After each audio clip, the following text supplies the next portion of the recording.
Pada suatu hari Husain kecil datang menemui ibunya, Sayyidah Fatimah.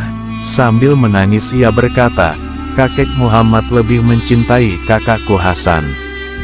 Sayyidah Fatimah menjawab, "Mengapa engkau berbicara seperti itu wahai anakku?" Husain mengutarakan sebab kecemburuannya. "Kakek sering mencium Hasan di bibir, sedangkan aku, kakek hanya mencium di leher." Kemudian Sayyidah Fatimah membawa Husain kepada ayahnya, Rasulullah Muhammad, dan menceritakan kecemburuan anaknya Husain.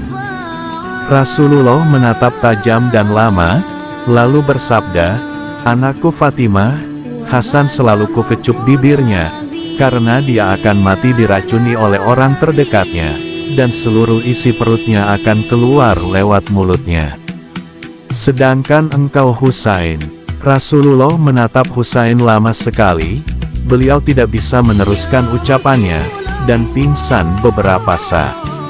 Setelan siuman beliau kembali menatap tajam sambil terus menangis berguncang dadanya, lantas berkata, "Sedangkan engkau Husain, sering aku mencium di lehermu karena engkau akan syahid dengan leher terputus." Rumah mungil penuh cahaya surgawi itu pun pecah oleh tangisan Rasulullah yang mengguncang alam semesta.